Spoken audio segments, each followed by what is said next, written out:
Hey everyone, this is Mike Andes. You're listening to the Business Bootcamp podcast. And before we get started today, I want to say a big thank you to our current sponsor, which is FreshBooks. And if you have a service-based business and you are wanting to scale it to $1 million a year, you cannot do it without CRM, customer relations management systems, and having a great accounting software system and having it all in modern technology. I'm just sorry, but you cannot do it no longer on paper and keeping a paper trail and in a big file and all your accounts. Like if that's what you're doing, you are losing money, you're not being efficient, and that's why I recommend FreshBooks. So check out freshbooks.com/bootcamp. Try it out for 30 days, and I promise you'll fall in love with it, and you can use it right from your mobile device, whether it be for time tracking or creating an invoice, sending invoices, keeping track of customers. It's fantastic. So check it out. It's freshbooks.com/bootcamp and get that free 30-day trial of all of their software. All right, now today we're talking about business to business sales. And I wanted to read you a quick question that was emailed to me. And remember, you can always submit your question on businessbootcamppodcast.com. If you haven't already, check out the new website design that's still in the works. And you can also leave a question right on the front page via audio. You can send me it via just writing out an application there on the website, or you can email me. So Jay wrote in today, and we're going to talk a little bit about what I'm doing right now, and I'm super busy right now with a bunch of stuff outside of the podcast and in business. But let's quickly talk about business to business sales. Now Jay wrote in, and he has a drink brokerage company that is trying to sell to business to business clients. And so typically that means you're going to be selling it to restaurants or bars or entertainment places and different food venues. And so typically the person you're trying to sell is the owner of the restaurant or the owner of the chain of restaurants. And so in order to get, or even grocery stores, that's always another business to business. So what's different about business to business versus business to consumer? I don't think there's very much, to be honest with you. To be perfectly honest with you, I don't think there's a whole lot difference. And I think it's becoming less and less. And the reason is because B2C has become more sophisticated. And what I mean by that is it used to be back in the day that you'd have a business card, a phone number, maybe an ad in the local phone book, and you get people to call you, etc., like that, right? Today, when people go onto your website and you have contact forms and you can get people's names, numbers, email addresses, you can start to look them up online and connect with them in so many different ways, whether it be on Facebook, social media, LinkedIn, whatever it is, and find out what they like and what they don't like. And most people don't care about this. They're like, whatever, why would I go into LinkedIn and find out all my coworkers and people I work with? Why would I want to do that? The reason is because you can get kind of into on their side. In other words, with business to business or with any sort of selling, if you have a client that you're trying to sell to and you're able to find out what their favorite sports team is, what they love to eat, what they love to do for hobbies, if they play golf, if they like to do boating, like what are their passions and what do they like to talk about, and that can empower you when you come into a meeting or when you come into a sales presentation and you need to connect with your prospect, and maybe they've had a long day or they're totally disconnected, and you're able to bring them back into the conversation by mentioning something that they're passionate about, something that's relevant to them, something that is going to spark their interest. And what's really cool about business to business sales, and what I do like about the B2B market, is typically when you're talking about B2B, you're talking about selling a larger amount of something. So for this brokerage, this drink that Jay has down in Portland, and they have producers and things down there and wholesalers, and that's awesome. But when you're talking about business sales, what I do like about it is you're typically talking about a larger quantity or a larger order that's going to be placed. So if you're going to be contacting a grocery chain for these drinks, you might be looking at an order of $15,000 or $20,000 with net profit of, say, or $5,000. Now, when you're talking about net profits of $4,000 to $5,000, it means you have a little bit of room to market to that customer. When you're selling things for like $4 or $5, like little cards, it's tough to really go after each client, after each person, and really connect and engage with them, because you're depending on massive number of orders. Now, in B2B, typically you're going to have a smaller number of clients, but they're going to be larger clients. So grocery chains, things like that. When we're talking about small businesses right now, of course. And so what you're wanting to do, and when you're wanting to sell to these larger accounts, is realize that the people you're selling to are just people. Really, all business to business is business to consumer, and it just happens to be that the consumer is a business which just happens to have a rep or a person that's in charge of getting merchandise. And that's your consumer. That is the person you need to sell to. So that is the person who, by the way, has a name and has hobbies and has the things they love to do and what really they love to talk about and things that they're really passionate about. Don't forget about that. Yes, it's business to business, but it sounds so corporate, B2B, right? Like, you got to realize that it's still business. Like, selling is all about people. It's all about relationships, and it's all about communication. And so what people forget that though when they get into business to business, because they're like, oh, I'm speaking to this business. No, you're speaking to one person in the business who's going to make a decision as to whether or not they buy from your business. Okay? So what you're wanting to do is realize that, and then figure out the name of the person you're trying to go after. Then go onto their social media, connect with them, or figure out what they like. Are they always talking about the New England Patriots? Maybe you need to get a signed jersey and send it to them. Maybe you need to get some sort of video that they would love because it has the New England Patriots, and you need to send that to them. Or maybe it's just something like they love to go golfing. I like to golf. Maybe you need to go take them out for a golf. Don't even talk about business. Ask them if they would like to play a round of golf, and then connect from there. And so I think people, when it comes to business, they forget that they're still dealing with people. They're not dealing with corporate headquarters or some massive conglomerate, even though that might be down the road. But especially at the beginning, that first sales call, that first initial meeting, that first presentation, that first impression on the business is with one person. And you got to realize that. And so my suggestion to you, Jay, as someone who has a company that is trying to sell drinks into grocery stores and restaurants and bars and all of this stuff, you got to realize that selling is all about people.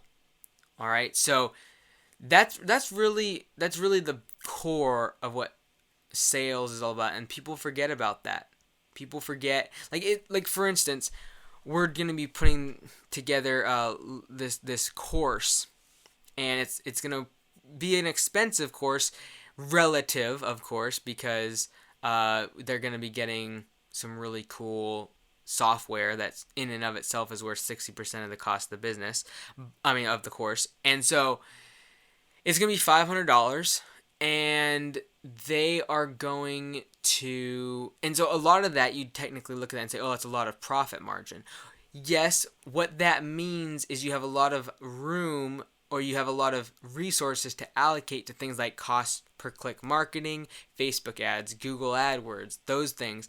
Like, if I was selling the course for 99 cents, I wouldn't really be able to go spend anything more than obviously $1 if I was wanting to make money on advertising, right? So if my customer acquisition is $50, by the time I get 10 clicks and then one of them converts. So my customer acquisition cost is $50, but I spend 40 of that in getting those customers to click through on Google AdWords or on Facebook or YouTube or whatever and get to. I've only made $10, right? Now, if I price that product out to $500, suddenly now I can spend $460 now marketing and still get the same amount of profit. In other words, all I'm saying there is when you have larger orders from B2B, or when you have higher priced product with higher margins, it gives you more flexibility to get really intimate with your buyer, figure out their psyche, what they like, spend more time on each client, because you're not depending on this massive amount or massive number of sales. You're focusing on smaller number of sales that deliver huge amounts of value and that keep that customer coming back to you and keep them happy. So that's what business to business sales, I believe, is really all about. Now, that kind of transitions into what I'm doing right now, and I think the podcast will kind of reflect this once in a while, that I'm trying to tell everyone out there what I'm doing, and so if you can learn and you can watch on the vlog a little more detail and all of that.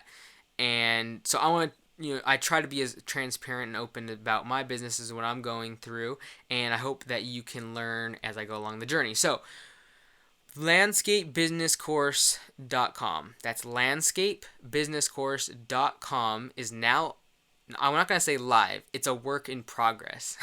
I'm still working on it. Like, if you go on there, the video right now that is on the homepage is just a YouTube link that I have connected up to the vlog. It's not the one that's actually supposed to be there, but it's a work in progress. It's designed and it's ready to go. Landscapebusinesscourse.com. Next week we're shooting the course, and so we got a camera crew coming in, and so I'm just hoping and praying for good weather. And we're going to be shooting it. It's going to be several days of shooting because it's going to be a lot of footage and a lot of coursework that we're going to be putting together. And essentially what landscapebusinesscourse.com is going to be is a step-by-step guide for people who are wanting to start in the landscape industry. And it's going to take them through the first 3 years, step-by-step, on how to grow their business from $15,000 that they have in cash and turn that into a business that makes $100,000 every single month. And you're like, oh, that's crazy. You can't do that with landscaping. I did it, and so all I'm doing in this course is literally walking through the steps that I took. Maybe someone has better ways of doing it, but all I'm doing is essentially giving everyone the tools, resources, document templates, the marketing materials I used, everything. Because in the past 3 years, that's what we've done. I started with $15,000. Now we're going to be at the 3-year mark. We're going to be at $100,000 per month. And so I'm just walking everyone through that process, exactly what we did, how we set the business up, everything from the website to equipment to how to put together estimates and how to price your jobs, and it just goes on and on and on. And so that's a lot of fun. I've always wanted to do it because I get so many people asking me about landscaping, because that's what I've really started, and my roots are in the landscaping industry. So it's super cool, and it's gonna be September 20th is when the first webinar is. And how I'm setting that whole deal up is they come to the website at landscapebusinesscourse.com, and they can watch the video right on the homepage, and I explain the 5 things that keep landscaping businesses from breaking the $100,000 a month marker. And that's really cool. It's kind of, I hope everyone watches that just because it's good content for someone who owns a landscaping business. But then they are able to opt into the webinar, where I'm going to spend a live webinar. Actually, every single week we'll have one after the first one, of course. It's the next one is September 20th. It's like 20 days away. But they will be able to opt in for the webinar, and it'll be a live webinar. And in that webinar, I'm going to walk everyone through what I did for 3 years, as far as my revenue targets, and what I did, how many customers I had, what kind of were the big things in each year that I did to continue to grow. And then they're going to have the chance to opt into the course and buy the course, and it's going to have 6 modules and walk them right through how to do their business for the next 3 years. It's going to be great. So that's landscapebusinesscourse.com. You can check it out. It's totally a work in progress. It's not professional yet. It's not refined. It's not live, technically. I'm just letting you all know because you guys got the inside scoop. And if you really want to, I think you can actually opt in right now for the webinar, because the first one's Tuesday, September 20th, I believe. And so, or 23rd, I don't know. I think you can opt in for the webinar though. If you go there, if you're interested, go for it. So that's one thing we've been doing. Also, as most of you know, because I mentioned it last time on the podcast, I just got a fixer upper flipper house, and so the day we were actually working there, the whole crew, and we fixed it up, and within 20 minutes of being finished working on that property. And if you don't know about like how that deal worked, go to the vlog YouTube channel, and you can see what the deal was. And actually, I think I mentioned on the last podcast too a little bit more about the deal essentially. But within 20 minutes of finishing up the property today, we already had a good solid offer and should be confirmed on Monday and then close within a week. And we're gonna make really good on it. So I'm really happy about that. And hopefully next Monday we'll also get another deal for a flipper, a house flip that we will also be doing in our local area. So that's kind of cool. I'll keep everyone updated on that. And we're starting a company called Whatcom Acquisitions, and so we're gonna continue to do these flips and see where it goes from there.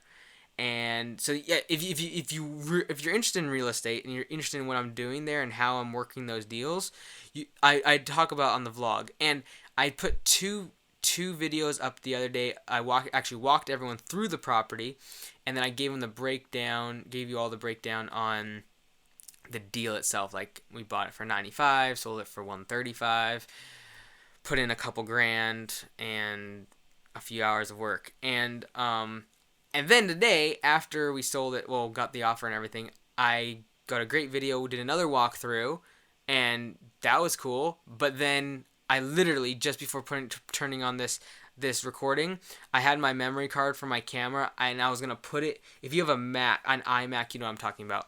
On the right-hand side, you have the memory card slot. Well, I wasn't really looking, and so I put the memory card and I put it into the CD-ROM slot.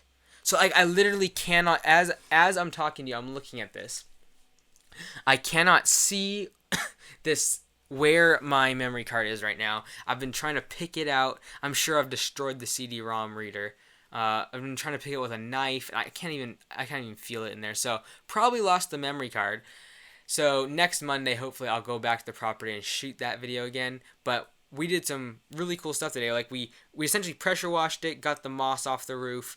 We fixed a couple plumbing pipes. We did some plywood and some sheetrock, and we brought in some mulch and some gravel, and spent one day there with the crew and essentially flipped it. And so I bought the house with cash. You can check out more about how the deal. But we bought the house with cash, and we're gonna sell it with cash, sell it fast, and it's gonna be cool. So when we do these, I haven't in the past, but like now I'm going to talk more about that. And so if you're interested, go to the vlog, because I'll do videos more on the real estate stuff that we do on the vlog. So that's it for today, everyone.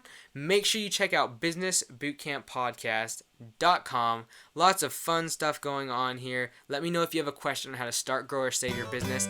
That's what I'm passionate most about, is answering your questions and making sure you are given the tools and resources and the advice you need to grow your business. This is Mike Andes on the Business Bootcamp Podcast, signing off.